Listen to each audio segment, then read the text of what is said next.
And I think it's comforting that we do think about these things and we know what we would lean on to have that be an absolute last resort. I think of one of the only other things that you haven't said, which is the power of employee ownership itself to help companies weather these kinds of things. Welcome to Empowered Owners, the podcast that takes you inside Empowered Ventures. I'm your host, Chris Fredericks. In each episode, I'll have a discussion with one of our employees to discover and highlight their distinct personalities, perspectives, and skills, while also keeping you in the loop with exclusive news, updates on company performance, and a glimpse into the future plans of Empowered Ventures. This is an opportunity for me to learn more about our amazing employee owners, and an opportunity for you to hear regularly from me and others from within Empowered Ventures. On this episode of Empowered Owners, Chief of Staff Emily Bopp and I talk about how we will approach things if one of our companies is ever underperforming. While that isn't an issue today, chances are some of our companies will go through challenging times at some point. We are happy to share how we think about various scenarios, especially how our long-term perspective helps us navigate short-term challenges in a way that not all companies are able to do. With that, let's get to my conversation with Emily. Hi, Emily. Hey, Chris, how's it going? I'm doing well. How are you? I am doing fantastic. It's awesome to be back on another episode. Yeah, agreed. So sometimes you frequently spring in interesting questions on me, both in the podcast and out. You're really good at asking questions. But this time I thought I'd throw one your way. Who would you say is the most interesting person you've met and talked with? The most interesting person I've met and talked with has to be Eva Core. I was invited to a Marilyn Glick women's series that happens here in Indianapolis where they have in these interesting speakers. And I went with my friend and actually was there early during the cocktail time. And I'd done a little studying up on this Eva Core, who was going to be the speaker there that night. Okay, so Eva Core was Romanian Jew who was in Auschwitz as a child. And she is a twin. And I didn't know, maybe some history buffs do know this, but there was a doctor at Auschwitz who was particularly interested in the twins because he could experiment on one and he had a control group in the other. Can you imagine? So Dr. Mengele, I know it's a downer, but this is history. This is what happened. So Dr. Mengele was the one. And so they call them now Mengele twins. So she survived Auschwitz. She and her sister survived. And how in the world she ended up in Indiana is a whole other story. But I knew a little bit of this background of her. So when I was there and able to literally go sit by her, hold her hand, drink some tea together and talk, it was the most amazing conversation. So she was 11 so here's what she would say. She says, I was liberated from Auschwitz when I was 11 in whatever it was, January 27, 1945. But I became free 40 years later when I forgave Dr. Mengele. And then she built this whole sort of program around forgiveness, specifically in areas of the world where there'd been deep humanitarian wrongs done. And she actually became controversial in the Jewish community because they're like, how could you forgive this thing? And so she was very careful to say, I'm doing it for me personally. I'm not doing this for a people group. I'm not pardoning him. But for me personally, I wasn't free, even though I was liberated, until I embraced forgiveness for this person. The most interesting person I've met and talked with, Eva Core. And sadly, she passed away. There's a museum down in Terre Haute it's called the Candles Museum, and it's for the survivors of the Holocaust. Anyway, she passed away in 2019. And so I had seen her the one time, and then I took my kids. I was homeschooling at the time. I took my kids down to the museum, and we met her again and saw her down there. So Eva Core, we have a little national treasure right here in Indiana, and her legacy lives on. Really touching and very inspirational. Yeah, thank you. Well, the power of forgiveness is awesome. So thanks for asking. And I'm thinking about how we go from that to our regularly scheduled programming, as I say all the time. But we last time on our EV update, we're talking about how we help our companies succeed. And we were talking about buying businesses that are already succeeding, about helping leadership and supporting them, and about creating this intentional community. And so today we wanted to pick up that thread and say, okay, on the flip side, how do we help companies that are maybe struggling, are underperforming? So let's dive in there. And just to be clear, let's say at the outset, none of our companies are in this situation today. We're kind of taking the view of, for a lot of these EV updates, of what are the questions that might be on people's minds about EV, our approach to things that could ultimately happen in the future. And so, yeah, this one has definitely come up at times with some folks I've in casual conversation around how this could play out. And it's a real thing. Every business goes through periods of challenge. There's ups and there's downs. And we'll talk a lot more about this, but our approach is definitely long term. It's not to be super short term oriented. And that influences our approach in so many ways to supporting these companies and helping them succeed for the long term. That's a big part of what we do. And being able to just manage and deal with the challenging times and support them through the challenging times. That's what this topic is about today. Mm-hmm. And I love that you were saying this is hypothetical, but this is what our EVers might be wondering. And I think it is relevant because for the EVers who really understand that ultimately their account value, what their account is worth is made up of the collective performance of all of our companies. Okay, so EV, what are you going to do if one of those is dragging down the whole? And as you and I were talking, there's really 4 ways we can look at this. We could look at this, all right, a company's struggling because of some external reason and it's short term, or they're struggling because of some external reason and it's a long-term problem, or they're struggling because of some internal problem and it's short term, or some internal problem and it's long term. So let's dive into all of that and just explain how we think about it and what we would do. So starting with external short term, so it's something that's happening outside of the company that's causing it to underperform. And short term meaning how long? Short term to us, obviously, short term is days, months, quarters. We take it to probably even be a year or two when we think about like our companies and how we view how well our companies are doing. Of course, we care about monthly performance and quarterly performance, but within the scope of time that we're concerned about, which is many years into the future, short term is a couple years. I think we can look at things with some patience relative to maybe how some other businesses and groups think about timeframes. Yeah. So we've had a really great example of an external short term event that caused a lot of companies to underperform, and that was COVID. Yeah. What would some other examples be of things that one of our companies might experience? Yeah, from external kind of short term, any kind of recession. A lot of people remember the 2008, 2009 recession. That was such a big deal as a great example. It's going to typically be something like that. It could be caused by any number of factors, but if it's impacting the performance of our business on a short-term basis, I guess another good example could be maybe a few key customers are struggling, and therefore a particular business is struggling. That maybe all of our businesses are not struggling, but maybe that one is because of some key customers. So something like that could be considered. What does EV do in that case?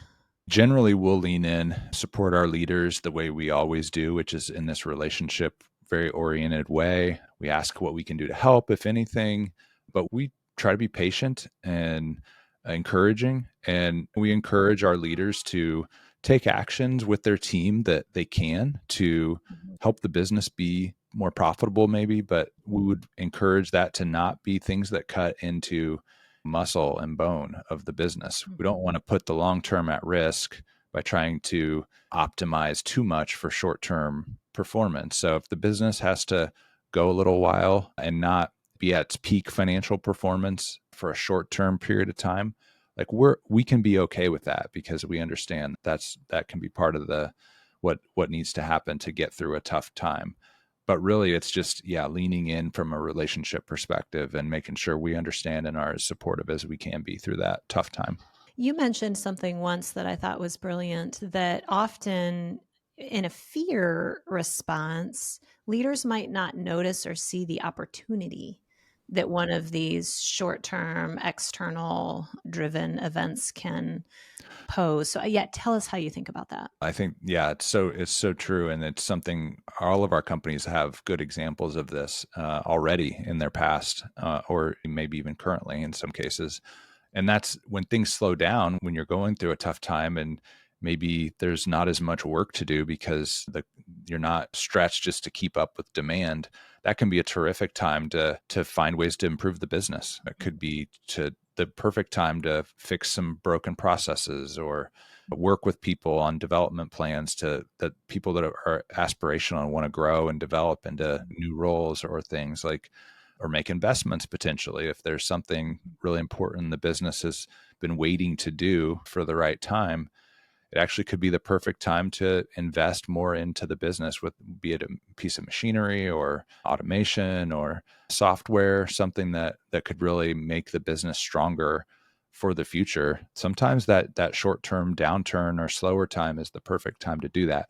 It can be a little scary because now you're investing time and money during a time that the performance isn't super strong or as strong as it was, but it really can pay so many dividends on the other side when things bounce back. Yeah, that's fantastic. External event that's long term. So here we're Mm. talking like it's a global something. A global something, or the other thing could be maybe in a big industry shift that makes some business models obsolete. The classic example is the buggy whip, right? You don't want to be in the buggy whip business when Mr. Ford got his thing going. But yeah, that's theoretically possible for our businesses. And we don't see that on the horizon at all for any of our businesses today, but Mhm. it could be that at some point in the future, one of our businesses happens to be selling buggy whips and their industry changes in a way that we need to actually think about, and the Mhm. leadership needs to think about how to navigate that. And so, what would we do? How would we help them? Yeah. And to your point with the first example too, if it's kind of a broader kind of global thing or national thing that's impacting all of our businesses, we really lean into our overall all model to get us through a really hard, long period of time. And that's this employee ownership, relatively conservative kind of financing. We don't use a lot of debt. Do use debt, but we use it conservatively relative to how some other companies use debt. So we're careful, and we believe we would be able to ride that out as long as our products and everything, our services, are still needed. And Mhm. like we talked about in the last episode, we generally buy businesses that have durable products and services. But, and then to this other case in point and example, if we happen to have a business that the product or service is not durable anymore, we would probably lean into working with management and the team to figure out if there's a pivot. What could this business do with this expertise that has been built up and developed over time, and pivot this business and find another way to add value to customers? And maybe that's embracing some new technology or Mhm. something completely different in that part of the market that they happen to be capable of doing. We would definitely want to find that for that business. Mhm. Having said that, too, there is the worst case scenario, and probably important that our people know that we never want to sell any of our businesses, but this could be one in the future at some point. If we have a business that's just not, the product line has changed or the market has changed, and we see it coming down the road, and we need to preserve value for our ESOP and for all of our employee owners, that could be one of the very few scenarios where we actually would have to consider selling a company. Mhm. And we wouldn't take that lightly. It's definitely not what we want for any of our businesses, but it is one of the few scenarios that could take place in theory in the future Mhm. at some point. And I think it's comforting that we do think about these things and we know what we would lean on to have that be an absolute last resort. I think of one of the only other things that you haven't said, which is the power of employee ownership itself. to help companies weather these kinds of things. Some of the, I don't know if there's statistics, but compared to peers, how do employee owned companies get through these kinds of hard times? Yeah, I would say in our experience, and also there are some really good studies that have been done during recession periods that employee owned companies generally do much better than their peers, especially when it comes to metrics that really matter to people. Layoffs are way lower on average. The businesses generally don't go bankrupt nearly as often. Employee owned companies almost never go bankrupt relative to their peers. So there's this, I think, collective employee ownership rallying together during a difficult time. That can sometimes be a really powerful experience for an employee owned company because it really shows the power of it. During the good times, everyone can do well, but it's during the hard times that you really find what you're made of, I think. And as an employee owned company, that it can really shine through during hard times, actually. Yeah. Yeah. Let's switch gears to businesses underperforming, and it's something going on inside the company itself. So we've got two scenarios there. We've got it, it's a short term thing or it's more of a long term thing. All right, it's a short term thing. What could that be? That could be like a catastrophic cyber breach. Like the worst nightmare of every small business owner that they really got hung out to dry. Or we hope and pray this never happens. But let's say a key person or a leader gets diagnosed with some terminal illness, or something happens that just really rocks the company from the inside. What's EV going to do? Probably we've talked about a lot of these things already, but just to touch on it again, we would lean in on the relationship piece. We would really go in and talk with our leaders and even maybe some of the employee owners and team members and just support them through a really difficult time. Generally, that this is where the short-term, long-term orientation matters so much. Is we are not going to want to make any big decisions based on short-term challenges Mm-hmm. that have a long-term impact. Even if it's a mistake, the company makes a mistake and has a short-term financial hiccup. Of course, nobody wants that. But if it happens, and if we all agree like this, that's not a reflection on the long term. That's Mm-hmm. a mistake that can be righted in the short term. And it was made because we're trying new things. We're trying to invest or grow or innovate. That's okay. That's what the short term is for, is to try to grow and do different things and sometimes navigate unexpected challenges. And we're just going to lean into the fact that this is the long term of this business is healthy and we believe in it. Mm-hmm. And I think the takeaway there for our leaders is, and hopefully they already know this, but we've got your back. You're not alone, Yep. and we're gonna help. Okay, so last but not least, the company's underperforming. It's something going on inside the business, and it's been going on for a long time. This is something systemic. This is a long-term trend that we're seeing, and we've leaned into the relationship. We're trying to help, but it just doesn't get better. Yeah. And that could be, again, back to it could be an industry change, but maybe the company isn't navigating it well. Like the internal, they're not figuring it out, and we think they should be able to.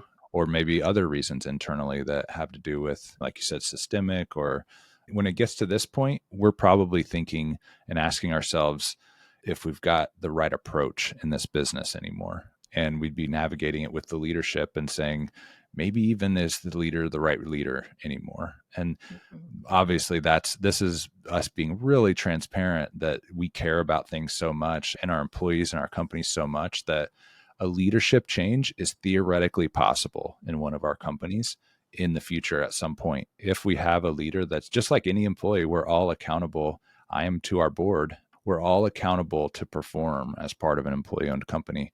And our leaders are all part of that too. In theory, we could have to consider for a company in the future at some point a leadership change if there's a long-term kind of internal performance challenge. But we can't emphasize it enough. We don't take this lightly. That's not something we ever want to do. I mentioned it, but just to reiterate, I have the same level of accountability to our board of directors at Empowered Ventures.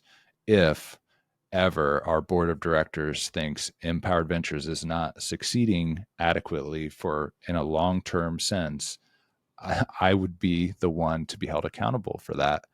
And that's how it should be. There's a matter of expectation there that we're all under, because this matters so much that we're creating this value for all of our employee owners. And we have to maintain that level of accountability ultimately. For sure. And to be clear, we don't anticipate that this is something we would ever have to do.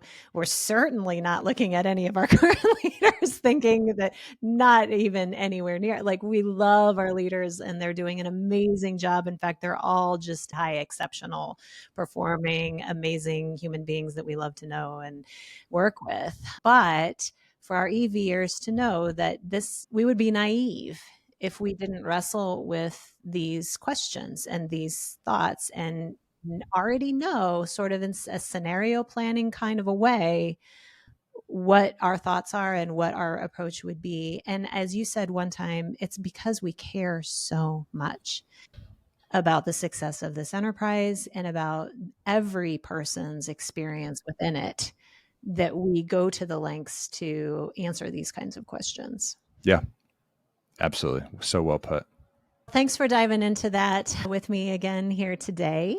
Really enjoy just opening up for our EVers what we think about various things. And want to reiterate that everybody who's listening to this, if you have more questions like this, we want to let you in. Like, we are not withholding anything. We do like to be transparent and somewhat vulnerable and share what it is that you're a part of and what we think and how we approach things. So send your questions to us, hello@empowered.ventures, and we will address those on a future episode. But thanks, Chris. This has been really insightful. Thank you, Emily. It's been awesome. I hope you found that conversation with Emily helpful and insightful. Thank you, Emily, for joining, and share your genius for producing this episode. Please send us your questions, feedback, and ideas to make this show more impactful. To reach us, email hello@empowered.ventures. Thanks for tuning in.